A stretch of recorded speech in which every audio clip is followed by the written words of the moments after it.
Lahat parang gusto lagi ng may kampihan na nagaganap. Kung hindi ka nila magawang kakampi, ang dali sa kanila na isipin na kalaban ka.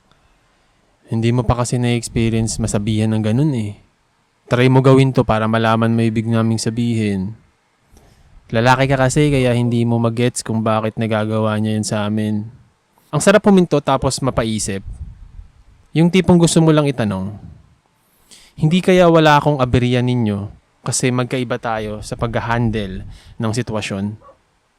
Hindi kaya ayaw lang sundin ang gusto mo kaya nag-aamok ka na agad sa halip na isipin din ang kalagayan ng kabila? Hindi kaya wala ako sa sitwasyon mo kasi hindi ko hinahalo ang personal na bagay sa trabaho lang? Hindi kaya hindi mo lang kaya? Hindi kaya? This is not about being balingbing or forcing someone to have the same enemy as you. This is about having the autonomy to think for oneself and adapt to the situation that has mutual benefits on both ends. Hindi lang ikaw ang anak ng Diyos kung iyan ang makakapagpaliwanag sa'yo. Sa kada kwento, of course, ikaw ang madalas na tama at bida, ikaw na yan eh. That's why maybe there is a common denominator of all your fabricated problems in life. Bigyan kita ng hint. It's you. May nasamaan akong munting bonding sa mga kakilala ko. Habang masarap ang higop ko sa malamig na inumin, sumabay din ang mainit na usapan. It's more about the concern of a particular environment na may nagpapahirap sa mga kasamahan. May halaga sa mga kasama ang pinakalaman ng gawain. Kaso, yun nga lang, dahil hindi pasok sa panlasa ng karamihan sa grupo ang daloy, napaparay ang ingay. Mapapansin na parang nagiging kanya-kanyang eksperto ang nagsasadula, puwera sa pagpansin ng sariling sablay. Convinced ang kabila na mapait na talaga ang eksena. Kita pa rin naman daw ang liwanag, patong naman ang kabila. The atmosphere is a combination of whispers, assumptions, playfulness, and anger. Hinahanap-hanap ang dating nakagisnan, ayaw matanggap ang pagbabagong pumapasok. The previous version was warm but stagnant. The current one is cold but progressive. Parehas may pagkukulang na ayaw namang punan ng pumupuna. Well, humans don't want a sudden change. Napapersa kasi silang magbago na naman para makasabay. Kapag gusto mong ayusin ang sarili mo, iwas o pinapahirapan ka ng mga nakasama mo sa mga dating gawi. Crab mentality ang tawag nila, pero in evolution, it's just a simple pessimistic tendency of humanity. Karamihan ng mga pure optimists sa mga nauna sa atin ay wala na kasi sa halip na tumakbo, lumapit pa talaga dun sa kaluskos na leon na pala ang nakaabang para kainin sila. It just struck me, the sudden reminder na kahit alam ko na, nakakamangha pa rin mangyari sa harap mo. At yan yung pagkakaroon ng dalawang tao sa mundo. Number 1, yung maamo siya kapag may napapala sa'yo. Number 2, yung dinideny na hindi siya yung number 1. That's the essence of our genes, being selfish.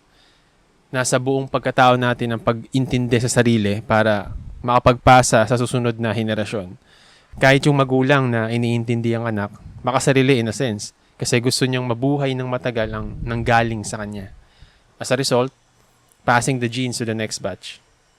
Nakataga na sa bato, hindi na pinag-iisipan, parang paghinga. How we respond to it is nagkakatalo sa pagdadala natin sa mga ganitong pasikot-sikot. Kaya mas marerespeto mo nga talaga minsan yung magnanakaw na aminadong siya ang dahilan ng mga ginagawa niya kumpara dun sa nagdadahilan pa kung bakit hindi ganun kahit huling-huli mo na ang pagnanakaw niya. My example is somewhat extreme at iwas sa detalye ng mga pangyayari pero nandun yung punto. Assuming or attempting to show that you are exempt from the reality of nature is a fool's errand. Swerte na lang talaga tayo kasi nagawa nating tumahimik ngayon kahit saglit at pag-isipan ng mga nangyayari. At this point or even earlier, you may be thinking, anong pinagpuputok ng buchi nito ni Mark? Well, wala namang gustong paputokin talaga. more on the desire to give emphasis to this kind of phenomenon na recently ko ulit na-encounter. So far in my career and most of the environments I've been at, the friction of dramatic conflict is less. I give my credits sa resources na na-consume ko on how to handle yung mga delikadong sitwasyon. Kasama na rin dyan ang paglagay sa sarili ko sa lugar na kakailanganin ng tigas ng mukha talaga. Public speaking, client handling, sales, negotiations, embarrassing moments. This encompasses one source, facing crucial conversations. This gave me confidence in how to respond to various encounters. Picking a medium suited to that scene to make sure na hindi makakuha ang control na kailangan ko sa buhay. I'm in the developing phase. Hindi ko masabi na I'm a master of this kasi marami pa talagang room for improvement, lalo na sa di mabilang na sablay na nagawa ko. But it's helpful enough to blend in any kind of environment kahit na sa tingin ng iba is delikado na or napapatameme na sila. To the point that I live right now na malapit doon sa phrase na you can hate someone while at the same time being professional. Professional in the notion of not mixing what is personal and what is actual work. Kaya somewhat the joke is on the person na gusto ipagawa sa'yo ang bagay na ginawa niya para ma-experience ang nararanasan niya. Na kung susumahin, nalimutan lang niyang i-consider kung gusto mo ba talagang ma-experience ang consequences ng pinili niyang actions. Don't make your problem my problem. Ang masarap na sabat dito. We have to intuitively put this in our mental notes. You are practically the person to blame for all the things that happen to your life, both good and bad. Pwede kang manghikayat ng ibang tao para samahan ka sa pity party mo. Just count me out.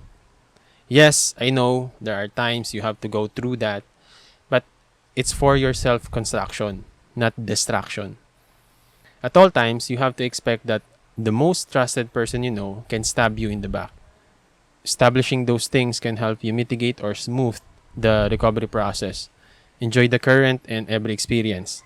Tapos kapag dumating na ang oras ng ayaw mo sanang mangyari, handa ka. Masaktan o pwede kang mapunta sa pagkabagsak. Pero at least, hindi ka mapapatambay doon ng matagal kasi may pangsalo at handa ka para maayos agad ang pagkasira. Nadidismaya lang naman talaga tayo kapag sobrang pag-asa sa isang bagay eh. Yung tipong nasanay ka ng ganun, tapos bigla na lang mawawala. Or kahit may warning shot, iba pa rin kapag napakawala na talaga. Go with the flow if kaya mo pa namang ma-enjoy. Create your plane to ride or find land to rest on along the way.